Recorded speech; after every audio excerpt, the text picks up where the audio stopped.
सो आज हम करेंगे क्लास 11 का chapter 1 business trade and commerce. So सबसे पहले will start with the history of trade and commerce. जैसे हम लोग ट्रेड और कॉमर्स के बारे में बात करते हैं, एक चीज़ हमारे दिमाग में आता है कि what is trade. Trade obviously एक नॉन इकोनॉमिक एक्टिविटी नहीं है, it's a economic activity which means कि आप अगर कोई चीज़ बाय और सेल कर रहे हैं तो उसके अगेंस्ट आपको कुछ देना होगा। लेकिन ऐसा तो नहीं है ना, मनी हाथों हाथ इवॉल्व हो गया था, इट टुक टाइम। तो उस चीज़ के बारे में आज हम करेंगे, how the evolution of trade and commerce started. Firstly, trade and commerce played a vital role in making India as a major actor in the economic in ancient times. हमें ये तो पता है कि महाभारत और रामायण के टाइम पे ये बोला जाता था that India was very rich in culture, India was very good in Sanskrit and everything. But how it evolved, how it came? So, commercial cities like Harappa and Mohenjo-daro, ये आपने कोई मूवीज और नाम सुना होगा इनका, हड़प्पा और मोहनजोदारो, जो कि आज प्रेजेंट टाइम में एग्जिस्ट नहीं करते हैं, लेकिन this way the commercial cities जहाँ पे trade and commerce first evolve हुआ था। हाउ? क्योंकि इसी के अंदर फर्स्ट इंडस्ट्रीज सेट होने लगे थे। इंडस्ट्रीज किस चीज़ का?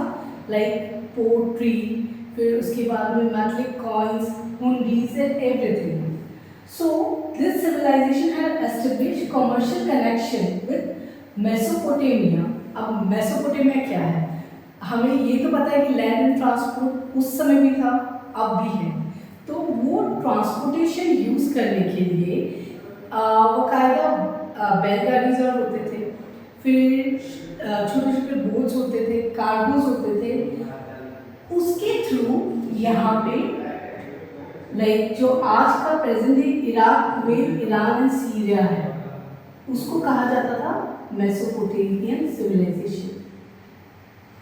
जो हमारे पास था वो इनके पास नहीं था, जो इनके पास था वो हमारे पास नहीं था। तो हमने इस तरीके से ट्रेड और कॉमर्स को स्टार्ट किया। सो सबसे पहले जब कॉमर्स स्टार्ट हुआ तो हमें एक चीज़ तो समझ में आ गया कि we need to use something to buy something. तो सबसे पहले there were different types of coins. Obviously coins मतलब gold coins, silver coins, bronze coins. अब कोई भी चीज़ का अगर आपको मोल लगाना है तो इस गोल्ड कॉइन्स को इस पर मोल करें, क्योंकि हो सकता है हमारे यहाँ पे जो गोल्ड कॉइन का वे है वहाँ पे भी तो गोल्ड कॉइन का वे वही होगा ना। तो हमने एक कॉमन सिस्टम निकाला कि हम मैटलिक कॉइन्स को वे करके ट्रेड और कॉमर्स करेंगे and will exchange the goods and services. लेकिन एक टाइम के बाद में एज वी ऑल नो, जो हमने इकोनॉमिक्स में पढ़ा था, human wants are unlimited but resources are scarce. तो मैटलिक कॉइन्स स्केर्सिटी में आने लगे। तो जब स्केर्सिटी में आने लगे तो there started documents like हुंडी एंड चिट्ठी। ऐसा लग रहा है ना, तो फ्रेंड्स का नाम है हुंडी एंड चिट्ठी। सो समझ लीजिए कि ये लोग फ्रेंड्स ही है। उस समय they were the very important friends जो हेल्प करते थे ट्रेड एंड कॉमर्स के लिए, where all the transaction in which money pass from hand to hand.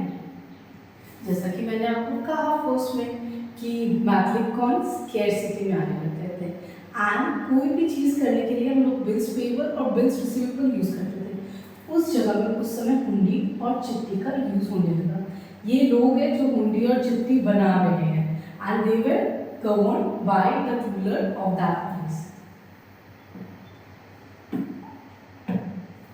सो हुंडी कुछ इस तरीके से दिखता था।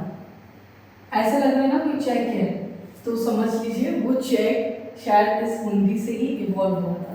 So hundi is an instrument of exchange. It involve a contract which warrant the payment of money, the promise or order which is unconditional and capable of change to transfer of value negotiation. तो इससे हमें ये तो समझ में आ जाता है कि ये नेगोशिएबल इंस्ट्रूमेंट है। जब आप किसी से कोई गुड्स या कुछ लेते थे उस समय आपके पास इंस्टेंटली रुपया नहीं होता था, या ऑब्वियसली ऐसा होता है ना कि हम जब ट्रैवल करते हैं, आज का अगर हम कहीं पे गया हमने जीपे कर लिया, ठीक है, डेफिनेटली उस समय पे लोग इतने सारे मनी या मैजिक मनी तो कैरी नहीं करेंगे ना अपने साथ, तो वो लोग वहाँ पे क्या जब करते थे, जब वो कोई दूसरी सिटी में जाते थे, वो लोग ये हुंडी इशू कर देते थे कि ये हुंडी इशू कर दिया है हमने, आप हमें सामान दे दीजिए and whenever you show me this will pay in our time या इन फ्यूचर, ठीक है। So this became a unconditional and a valid negotiable instrument. Now indigenous banking system, अब जैसा कि मैंने कहा कि धीरे धीरे मनी इवॉल्व होने लगा, जब मनी इवॉल्व होने लगा there need to be a system जो लोगों को मनी लाना है। तो बड़े बड़े साहूकार आए सामने, उन्होंने बोला कि चलो हम लोग क्रेडिट में आपको मनी देंगे, उसके लिए आपको हमें कुछ गारंटी में सामान देना होगा।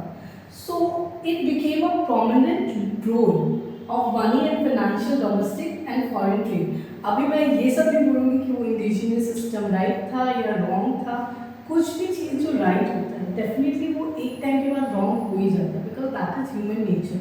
बट उस समय डेफिनेटली रूल्स एंड रेगुलेशंस नहीं होते थे, लेकिन उनको जो लोग ये बैंकर्स होते थे ना, उनको सेठ कहा जाता था। वो सेठ क्या करते थे कि they use to deposit precious metals, कि अगर आपके पास कोई ऑर्नामेंट्स है तो आप उसको डिपॉजिट कर सकते हो, या आपके पास कोई लैंड है, या आपके पास लाइक कैटल है, या आपके पास काउ है, तो आप उसको अपने पास रखो और आप पैसे ले सकते हो। तो इस तरीके से कॉमर्स आगे बढ़ता रहा। हाँ, एक और चीज़, इसके मतलब कि इंटरेस्ट भी तो देना पड़ता था, तो इंटरेस्ट से तो हमें पता है ना इकोनॉमिक सिस्टम अच्छी ही होती है, तो इस वजह से इकोनॉमी बढ़ते गया आगे से आगे। अब हमें देखना है what are the type of hundis. उस समय दो टाइप के हुंडीज थे, एक थे दर्शनी, एक था मुद्दती। दर्शनी का मतलब क्या होता क्या कि जैसे ही आपको दर्शन मिला तो आपको उसको देना पड़ेगा, लेकिन मुद्दती का मतलब हो गया मुद्दत, कुछ मुद्दत के बाद आपको पेमेंट करना पड़ेगा, विच मीन्स यहाँ पे टाइम पीरियड दिया जाता था।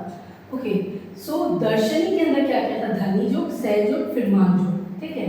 धनी जोग क्या होता है, it should be payable to any person, मतलब अगर मेरे पास वो धनी जोग है, मैंने थोड़े टाइम बाद कुछ परचेज करने के लिए XYZ को इंसान को दे दिया, ठीक है, सपोजिंगली वो आदमी X है, तो X जाके उस ओनर को दिखा देगा कि मेरे पास ये है, धनी जोग है, आप मुझे पैसे दे दो, तो वो दे देगा, ठीक है।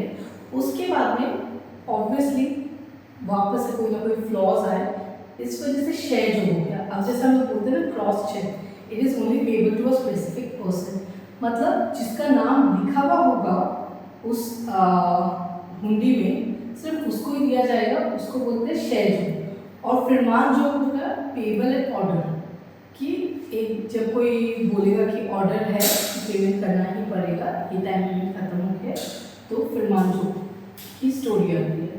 अब आ गया मुद्दती। मुद्दती का तो मतलब मैंने आपको बताया गया कि एक टाइम के बाद होता है, तो इसके अंदर धनी जोग भी वापस से होता है। धनी जोग के अंदर क्या होता है कि अब ये वाला जो धनी जोग है, इसमें एक फिक्स टर्म है, उसके बाद ही पेमेंट होगा, एंड फिरमान जोग भी वापस से पेएबल एट फिक्स टर्म।